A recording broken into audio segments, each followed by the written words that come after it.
So a lot has happened since my last video. If you are not aware, Trump placed his reciprocal tariffs and then took them away, except for China. Now we have like 150% tariffs on China, which is cool. It was terrible. It was terrible all around. This dude pulled the tariffs because it was tanking the stock market. It was clear we were going to start heading towards a recession. Prices were going to go up, and he pulls them and tries to claim victory. Victory over what? Anyways, right after Trump placed the reciprocal tariffs, this guy, this conservative, this right winger, John Doyle, decides to come to Trump's defense.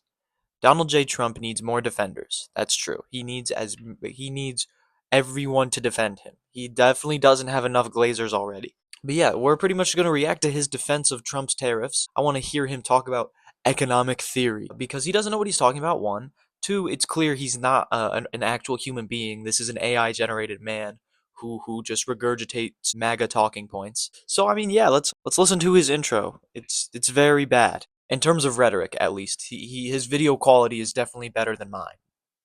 I'm not here to argue against that, but that's besides the point. No more being taken advantage of. American people put first. So we're going to talk about some economic theory. And this is the subtle brilliance of Make America Great Again, because like with so many other things, Trump is just restoring our country from what will end up being regarded as like this temporary disruption in our nation's way of doing things historically. And that's what these tariffs are. Right off the bat, he's calling this a genius move from MAGA. Wow. Okay. And yes, historically, tariffs were used to fund the government in the past. We'll get into that a little bit later because he goes into more detail as well. And let's talk about the reciprocal tariffs because they were not reciprocal. The way reciprocal tariffs work is if China has a 10% tariff on the United States implements a reciprocal tariff which just puts their own tariff on China for 10%. So basically, it just matches other countries' tariffs on us. That's not what these do. That's not what these do.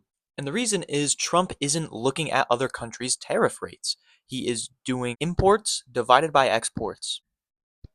What are we doing here? Instead, he just calculated how much we import from a country and how much we export to that country, divide those numbers, and that's their tariff rate, apparently. And then Trump just matched it by half. This is ridiculous.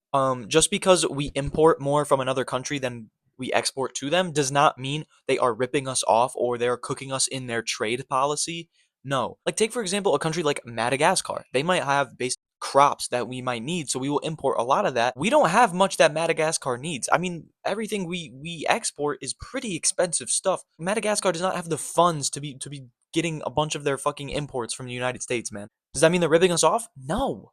No, because that's not how fucking trade works. You don't trade things one to one, or you don't try to export more than you're importing. That doesn't work that way. Anyways, let's just move on to the actual trade stuff. Liberation Day, right? And these reciprocal tariffs hit dozens of nations, including some of our country's largest trade partners. And Trump said the published rates are half as high as they originally calculated. So we're already being nice. That's what Trump said. No, we're not being nice. Because like I said, the equation that the Trump administration used to calculate what tariffs were placed on the United States by other countries wasn't a tariff equation. It didn't look at like what the countries were actually fucking like what their tariffs were on us. It was literally just imports divided by exports from that country. Like I said earlier, just because the United States imports a lot of stuff from one country while also not exporting or selling a lot of stuff to that same country doesn't mean they are ripping us off. That is not how this works. What are we talking about? And on the surface, I know people like to think that exporting more stuff is better than importing more stuff. That's not always true. Obviously, if you have more exports than imports, you are getting more revenue brought into the country rather than money that's being spent. But sometimes it's good to spend that money. We need to spend the money to import things, to stimulate the economy, to bring food, to bring even jobs, that sort of thing. So to act like just because we import more than we export, we are getting ripped off in our trade policy is ludicrous. And that is a terrible way of calculating tariff rates. What are we talking about? Got like all the Occupy Wall Street people, that whole class of people. These are the people who genuinely believe that we needed to evaluate these companies based on how many minorities they were hiring, how many environmental patronage schemes they were subsidizing. Now, those people are pulling their hair out because stock prices may suffer a bit. Like, I know these people don't actually have beliefs. Like, I know that. This is another side note. If you think the Occupy Wall Street movement was about getting companies to hire more minorities. Clearly, you are too fucking stupid and lack the comprehension skills needed to understand what the Occupy Wall Street movement was about. You don't even have to agree with it.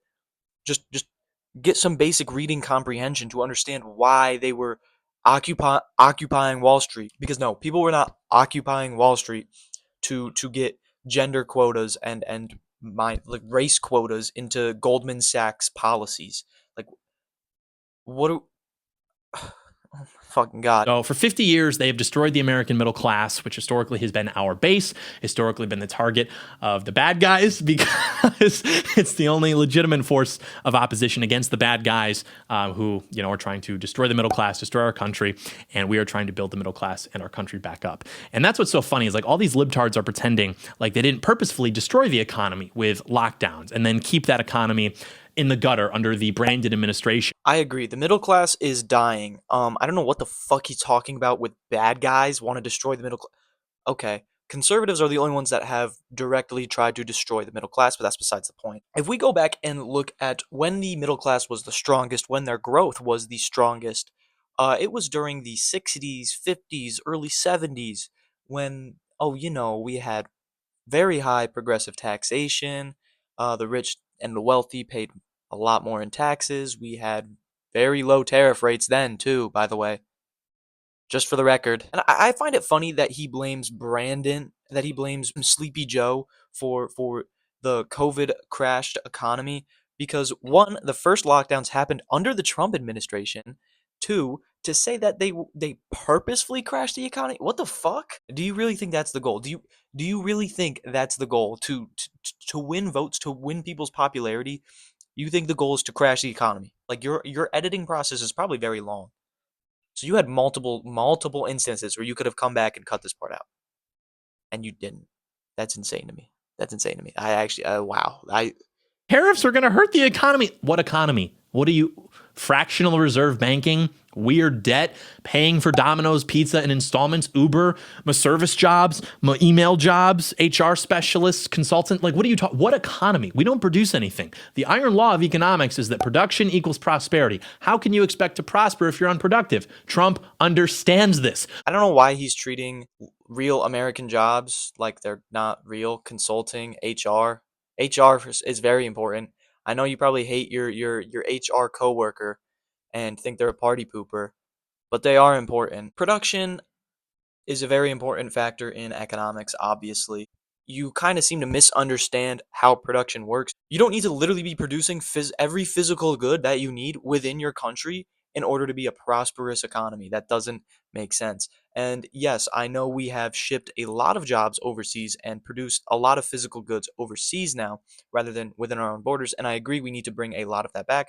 We need to bring a decently strong manufacturing base back to the United States because during COVID, we saw that without it, we had to rely on supply chains, and that was a big cause of inflation. But the United States is one of the biggest producers. We are one of the biggest producers of services. That is what we are the best at. We produce a lot of services. We can also produce goods within the country. We already have kind of started that. It's one of the good things Biden did during his presidency was the Chips and Science Act. Tariffs can be good in small instances to try to bring specific industries back to the United States. And that's what I think we should do and why I agree with Biden in trying to bring a strong semiconductor and microchip manufacturing base back to the United States. The way it's different from Trump's is he's not placing random ass fucking reciprocal tariffs and a 10% baseline tariff on every sort of import you could possibly get into the United States. No. What Biden did is he said he was placing tariffs on Chinese and Taiwanese semiconductors. So just semiconductors and microchips specifically were being tariffed. He also gave tax incentives and gave investment spending to American microchip and semiconductor manufacturers in order to get the ground up and running so they could actually afford to move their businesses to the United States so they could grow their businesses.